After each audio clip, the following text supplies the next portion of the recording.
देखो इसमें क्या कहा गया है, व्हेन अ 2 डिजिट नंबर, देखो दिख रहा है, when a 2 digit number is multiplied by the sum of its digit. देखो ये है कोई 2 डिजिट का नंबर, इसको हम कैसे लिखेंगे नंबर के फॉर्म में, इस तरीके से। देखो ये जैसे ये लिखा है 2 3, ये तो इसकी 2 डिजिट हैं ये, ठीक है, लेकिन ये नंबर के फॉर्म में हम कैसे लिखते हैं, ऐसे 20+3, ठीक है, 10 × 2 + 3, देखो आ गई दोनों डिजिट। तो यहाँ पे हम क्या लिख सकते हैं, 10 × x + y, देखो ये 10 × x + y। तुम सोचो कि यहाँ पर इसको क्या लिख दो, xy, तो xy ये क्या है, मल्टीप्लाई है ये, ठीक है, ये क्या है, मल्टीप्लाई है x × y वेरिएबल्स का।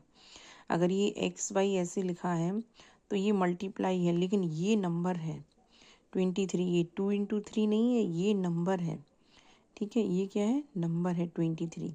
लेकिन इसको जब ये वेरिएबल्स को जब नंबर के फॉर्म में लिखोगे तो इसको ऐसे ही लिखना पड़ेगा, वेरिएबल्स को, ये नॉन वेरिएबल्स हैं ये, ठीक है, ये क्या है, नॉन वेरिएबल्स, इसलिए ये नंबर है, ये वेरिएबल्स हैं, ये अभी नंबर नहीं है।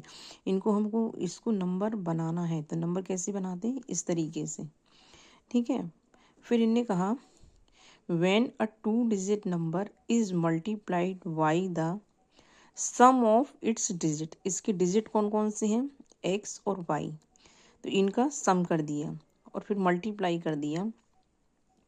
तो इन्होंने कहा द प्रोडक्ट इज, यानी कि 424, ये कितना है, 424। फिर उन्होंने बोला when the number obtained by interchanging its digit, अब हमने क्या कर दिया, डिजिट को क्या कर दिया, अदला बदली कर दी है, ये xy था, हमने इसको yx कर दिया।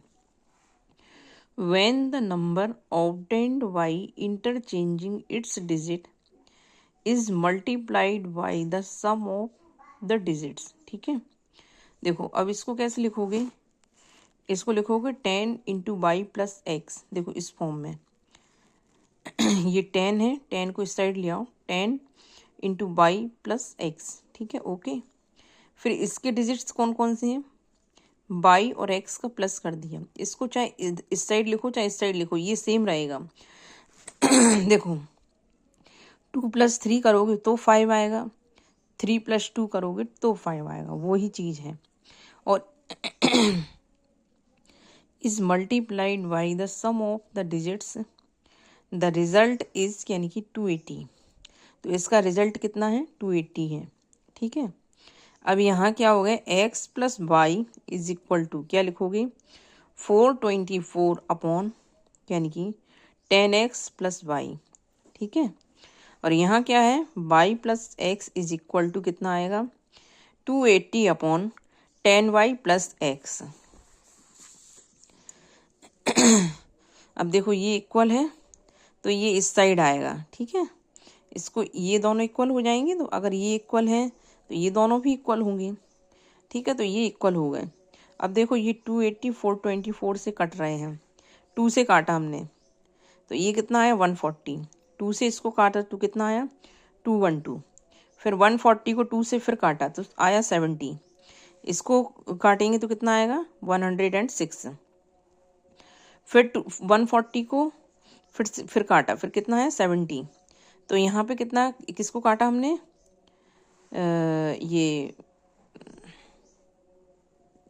देखो ये कटा तो आया ये दोनों, ये 70 और ये कटेंगे तो कितना आएगा, ये 35 और 53, ठीक है। अब ये 53 यहाँ आ जाएगा और 35 यहाँ मल्टीप्लाई करेंगे, देखो तो 53 × 10y + x, या फिर ऐसे कहो 10y + x यहाँ आ जाएगा और ये यहाँ आ जाएगा, इनका मल्टीप्लाई करोगे तो कितना आएगा, ये 530y + 53x, ऐसे ये, तो ये इनको सबको जब फिर से काटोगे तो 5y = 3x आएगा, x upon y is equal to 5 × 3, ये रेशियो फॉर्म में हो गया। इसको हम 5p और 3p मान सकते हैं, इसको 5p और 3p। अब ये 5p और 3p यहाँ वैल्यू रख दो एक्स और वाई की, तो p की वैल्यू मिल जाएगी।